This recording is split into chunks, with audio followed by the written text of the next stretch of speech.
Perilaku seks yang tidak aman memiliki banyak resiko, apalagi kalau dilakukan di usia remaja.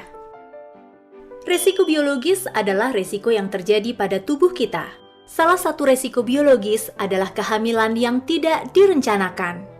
Kehamilan di usia remaja berbahaya karena tubuh kita belum sepenuhnya siap untuk menanggung beban kehamilan.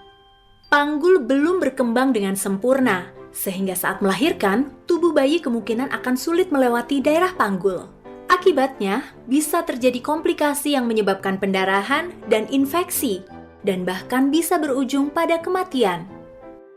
Banyak remaja yang mengalami kehamilan tidak direncanakan memilih untuk melakukan aborsi karena tidak siap merawat anak.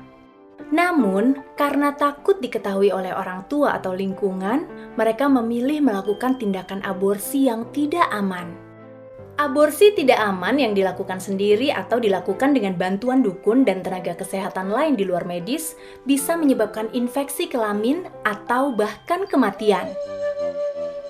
Jika mengalami kehamilan yang tidak direncanakan, segeralah konsultasikan dengan dokter atau konselor. Selain kehamilan yang tidak direncanakan, resiko lain dari perilaku seks yang tidak aman adalah infeksi menular seksual atau biasa disebut IMS. IMS bisa didapatkan karena melakukan hubungan seksual dengan orang yang sudah memiliki infeksi tersebut.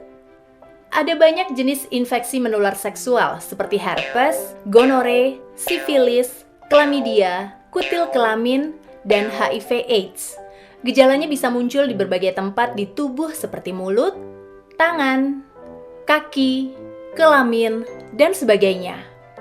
HIV adalah virus yang menyerang sistem kekebalan tubuh manusia. Sementara AIDS adalah sekumpulan gejala penyakit yang timbul karena melemahnya sistem kekebalan tubuh yang diakibatkan oleh HIV. Selain melalui hubungan seksual yang tidak aman, HIV juga ditularkan melalui transfusi darah, penggunaan jarum suntik yang tidak steril, atau dari ibu yang terinfeksi HIV/AIDS kepada bayinya. Orang yang terkena HIV/AIDS akan lebih rentan terkena penyakit dan lebih sulit sembuh. Namun, terapi medis dapat dilakukan untuk menekan jumlah virus dalam tubuh.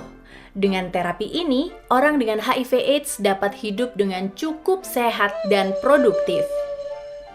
Kita bisa mengidentifikasi adanya infeksi menular seksual dengan memperhatikan tanda-tanda umum ini. Tapi, kadang seseorang bisa memiliki IMS tanpa menunjukkan gejalanya. Seseorang yang terkena IMS harus segera memeriksakan diri ke dokter. Jika tidak ditangani, IMS bisa menyebabkan gangguan syaraf, penularan infeksi kepada bayi dalam kandungan ketika hamil, penularan pada orang lain atau pasangan, kerusakan alat reproduksi yang dapat mengakibatkan mandul, dan kematian. Resiko biologis bisa dikurangi dengan menggunakan alat kontrasepsi seperti kondom.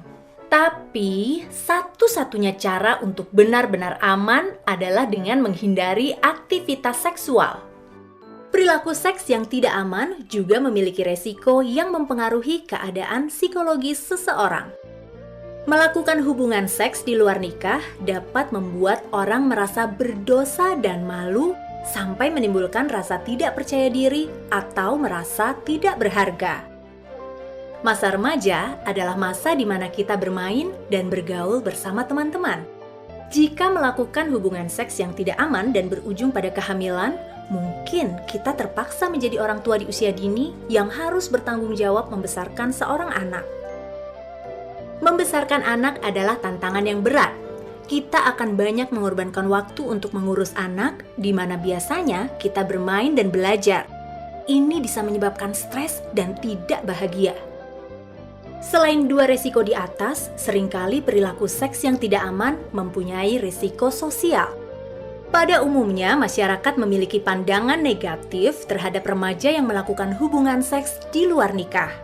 Baik remaja maupun keluarganya mungkin akan dipandang buruk oleh lingkungannya. Akibatnya mereka akan merasa malu karena menjadi bahan perbincangan dan cemoohan dari lingkungan, sehingga akhirnya merasa terkucil dan bahkan sampai pindah ke daerah lain.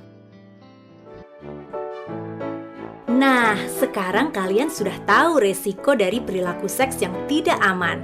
Kesenangan sesaat harus dibayar mahal dengan mengorbankan cita-cita dan masa depan. Karena itu, sebaiknya hindarilah.